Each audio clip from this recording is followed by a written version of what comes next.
In a fiery showdown on live television, a Reform Councillor brutally silenced a Labour MP, delivering a sharp rebuttal that left the MP momentarily speechless.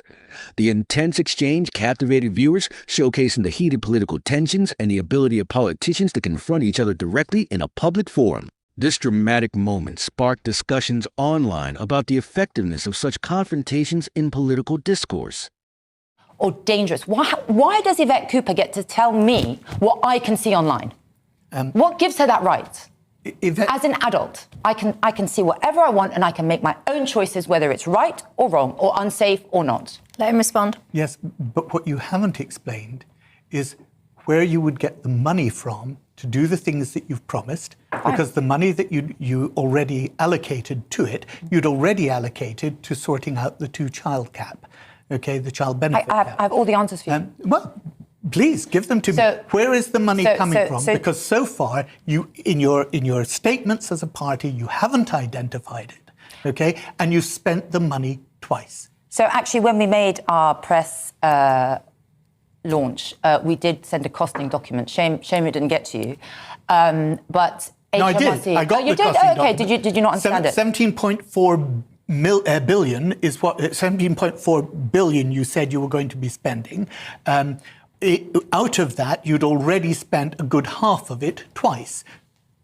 We didn't mention that. So and do you know how much when it came to the prisons, what you said is that you were going to have all the new prisons, but you didn't actually cost the officers into that. Oh, it's good that you watched Sophie Ridge. No, it's in fact I was saying it on the programme a little while ago. But you didn't cost into that what the officers would have cost. So crime costs this country 80 billion a year. The tax gap that crime costs is 9 billion.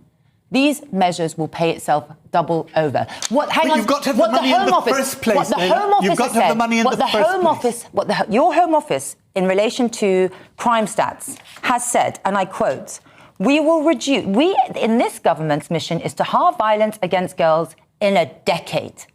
You mean to halve it in a decade? You think, number one, you're not going to be in power that long, so that's not going to happen.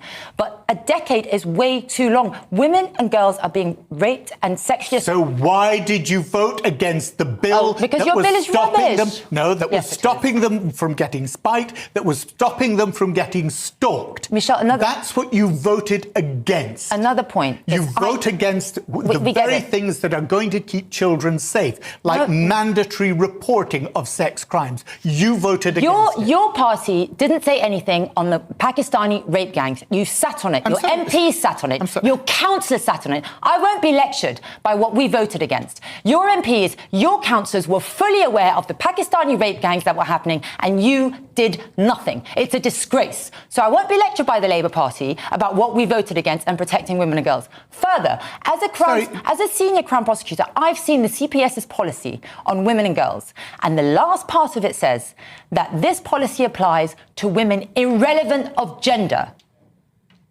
That means if you're a man, you are also in the policy of protecting women and girls, because you talk about how you're prioritising women and girls. Will that include transgender men who identify as women in your policy? If you just answer yes or no. Well, the answer is if anybody is being sexually abused, it doesn't matter whether they're man or woman. This is a policy for women and girls, not there's a separate sexual assault policy. This is just women and girls. So if somebody is being assaulted, whatever their gender, then they should. I'm not asking. I'm asking. There is protected. Yes. I'm asking about the current policy at the CPS, which says women and girls. The policy of women. This is to protect women and girls and men who identify as women. Is that Labour's policy? You've just said it is the policy. It's the CPS policy. We will change that. Will you? So how would you change it?